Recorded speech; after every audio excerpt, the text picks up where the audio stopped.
Testing 1 2 1 2. Testing 1 2. Mic check. Mic check. Mic check. Everybody good? Everybody good? Okay. Fox, you good?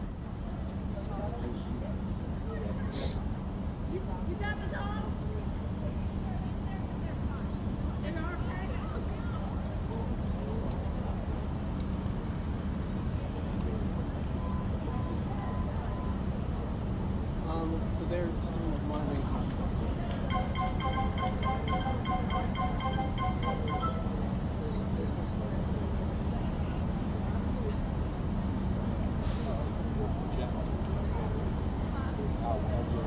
Let me just do this real quick.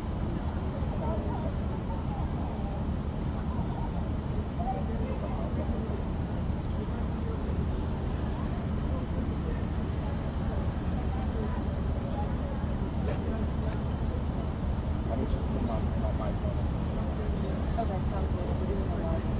Or are we doing a lot? No, because right now we're studying. No, in the morning that I would, yeah. I don't know where you are in the show.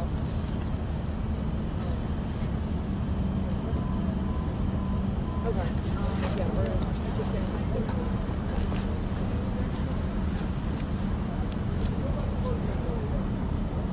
You good? Talk to me again. You good? Mic check. 1 2 1 2. Mic check. Mic check. 1 2 1 2. I can hear you. You can hear me? All right. Let me turn off my microphone so I don't get that.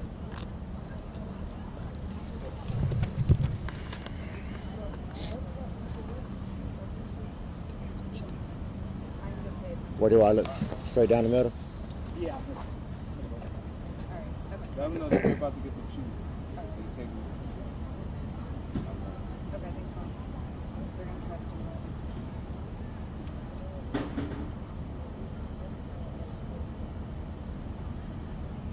Everybody's ready? Yep. All right. Go ahead, Chief. We're going to ask you questions. But you just want to start? Yeah, you want to do an opening statement? Okay. Okay, so we got a report of a structure fire, apartment fire here on River Hill Circle. And obviously once we got here, actually before we got here, we can see heavy smoke in the sky before we even got here. Once we got here, we discovered they had fire coming through the roof of this apartment and heavy smoke. So we immediately called for a second alarm. So right now we're just in a process of making sure that this fire is out. We do have it under control at this time, but it's not out. We still got hot spots. Right now we have no reported injuries at this time. So, but we had several people talking about their dogs and their cats that were still on the inside. So that's kind of what we're looking at. Right now we're unsure as how this fire started. Obviously we'll be taking a look at it, investigating, try to figure out how this fire started, and then we'll go from there. Did it start on the first floor, second floor, or third floor? Well, not sure at this time. It looked to be burning pretty high because it did get up in the roof line, and then actually it went across. So until we can kind of get in and look, because it could be some fallout, or it could have started, we just don't know at this time because most it looked like it started maybe on the back side of this apartment. So we just got to get back there and take a look at it, and then we can figure that out as we move along. Is there a number of how many apartments have been affected so far? Yeah, this particular building has 28 units in this particular building. So we do know that there are 28 families being affected. And according to their roster that they have on the complex, we're looking at about at least 38 people being displaced. We had sent out about 13 fire units and about 60 firefighters to fight this fire. Were there any injuries?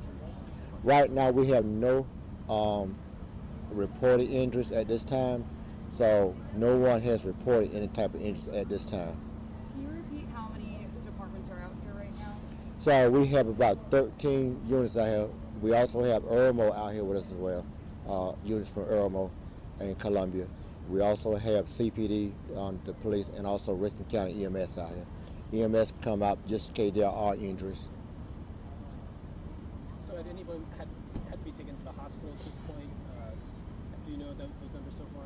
No one that I'm aware of had to be taken to the hospital at this time. Like I say, we have no reported injuries. That's not to say there may be some, but nobody has reported any injuries to us at this time. Probably too early to tell, but did it start at the front, back, middle? Well, at this time, we're not sure as to where it started, the front, back, or whatever, the middle. However, we're going to take a look at it, and we'll figure that out. Once we kind of get in and start looking at things, then we'll have all that figured out as to where it started. Is the entire building considered a total loss? Well, because it got up in the roof line and it walked across, yeah, we consider that, well, I'm going to put it this way, at least significant damages. I'm not sure what can be rehabbed on the inside until we kind of get in and take a look at it, and I guess it'll be up to the building, the apartment complex as to whether they want to tear the whole thing down or whether they want to try to rehab it. But by the looks of it, because it got up in the attic area and went across, I would consider that as basically a total loss. I know you don't know what started the fire, but right now a lot of people are using space heaters, whatever for warmth. Any message to the people right now? Well, again, we don't know how it started, so we're not going to try to guess at what happened. But yeah, the message is always, if you're using space heater, be careful with them. I know it's cold, but at this time, like I said, we're just unsure as to how the fire actually started. So, but again, we'll get in and take a look at it. We'll see what the fire did as it moved along, and we'll figure all that out. As far as smoke alarms, I'm quite sure they had smoke alarms, but sometimes when you get a fire like this, we don't hear them go off, or they might burn up or whatever before we get here. So, and that's to be determined as well. I know it's still early, but you said, but there are 35 people that are misplaced right now. Do you know where they'll be able to lay their heads tonight? So what we're looking at is about 38 people, according to the roster that the apartment management gave me. It's got 38 people listed. Now, if they have more people in the apartment, we don't know. We just go by what's on their roster. But anyway, we have notified Red Cross, and Red Cross going to be responding to get these people some assistance. After beating the initial fire, how long is there a chance for embers to reignite? After you beat the initial fire, how long are the chances of embers to reignite and start another fire? Well, unfortunate, we put fires out, but sometimes there are hidden fires. Now, I don't expect for an ember to jump from that building to another building. However, there can be some hidden fires, and they could reignite. But we'll be out here for a good while to make sure that we go through this building pretty good and make sure that nothing reignites. And if it does, hopefully it won't. The other thing is there is a building actually next to this that suffered some damage as well. It didn't catch on fire, but with this aluminum siding, it's so easy to melt, and we had got some melting on the building next to it because this was such a hot fire, so to speak. So we do have some damage to a building that's next to it. Now, when you guys got here, basically everybody was pretty much evacuated out of the building. You didn't go and tell somebody to get out or anything? Well, everybody was not evacuated from the building. And the reason being because people were trying to, I guess when they came out, saw what it was, realized they had pets and stuff in there. So we did have people that was trying to go back in, or some people that didn't get out, but they was trying to get their pets out. But, we have to make sure that they get away from the building, because when you got a building burning like this, it's so easy for when it started burning, the walls can fall in, the porch can fall in, and people can get hurt pretty significant just from the fallout. So we did have to make sure that people did not go back in. We would stop people going back in, even on the parts that were not burnt yet. People trying to go inside that, but because the fire was moving so quickly, we had to make sure nobody go back inside on any of it. And one more thing, do you know when these were built? I'm not sure when they were built. All right, well, good, thank you. Good. Thank you. I'll get that mic. It's my mic now. I can get it. No deep on me.